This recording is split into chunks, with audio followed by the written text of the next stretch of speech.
the dawn of the 16th century, the Mediterranean was a restless sea of conflict, a vast stage where empires clashed. The Spaniards ruled the western shores, the Portuguese dominated the Atlantic trade routes, and the Italians lingered near the harbors, waiting for a chance to strike.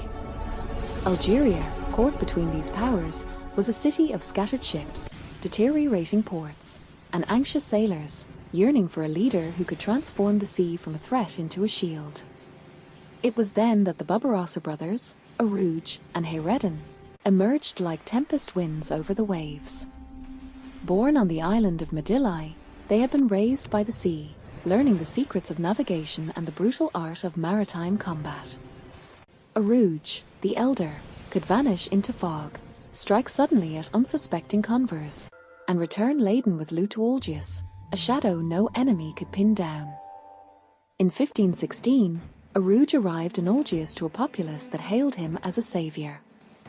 He immediately set to work uniting the sailors, drilling the rowers in speed and precision, and refurbishing the decrepit ships.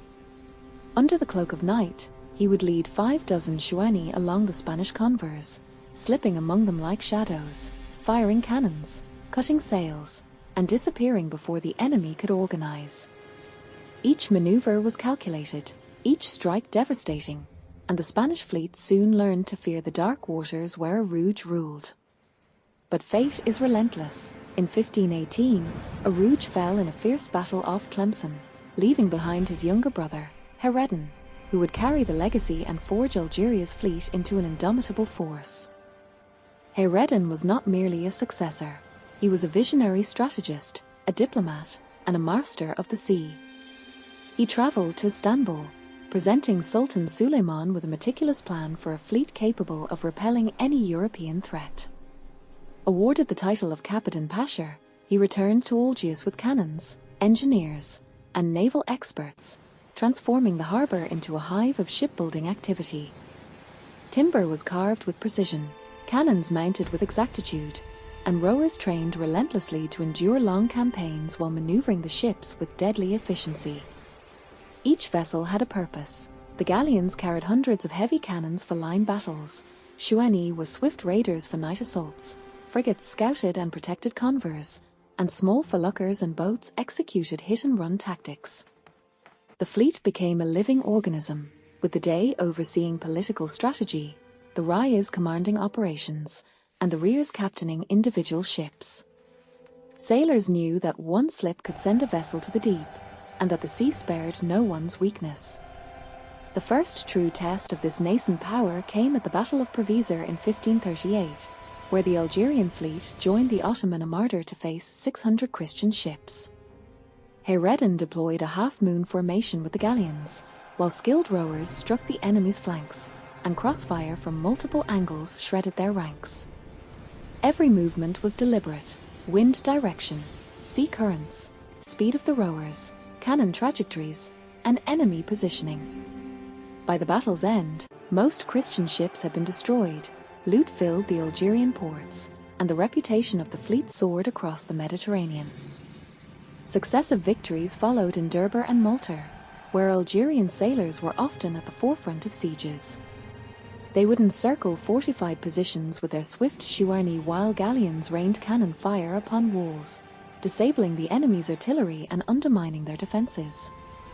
On the western shores, captains like Oli Beachin and Ra'is Hamidou refined hit-and-run tactics, ambushing Spanish and Portuguese convoys, firing their cannons, and retreating before reinforcements could arrive.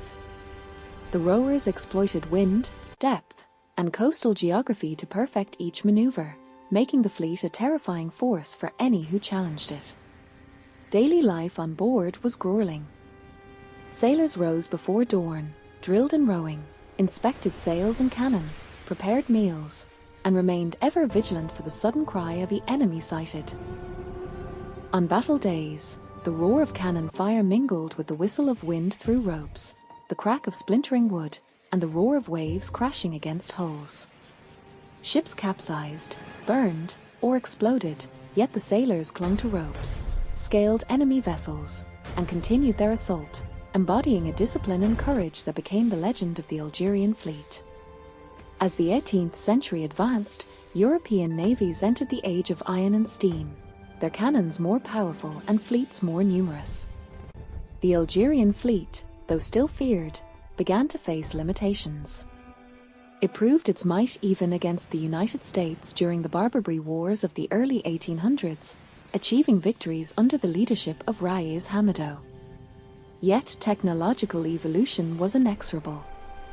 In 1816, the British bombardment of Algiers ports under Lord Exmouth destroyed part of the naval arsenal, killing many sailors and weakening the fleet's operational capacity.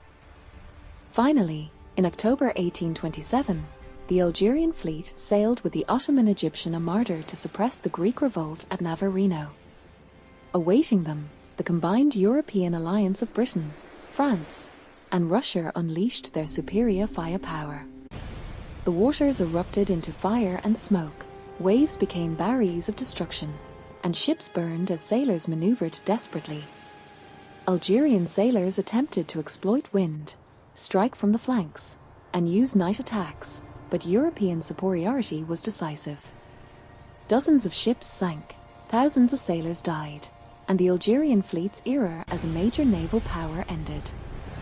Yet the legacy endured. The tactics of the rears, the courage of the sailors, and the names of the ships remained immortal in Algeria's maritime history. From Hayreddin Barbarossa to Ra'is Hamidou, these men crafted a saga of a nation that once commanded the waves, shaping the Mediterranean for centuries before the balance of global power shifted. Their fleet was remembered for courage, intelligence, discipline, and flawless naval strategy, a symbol of a proud maritime heritage that defied empires and endured in legend.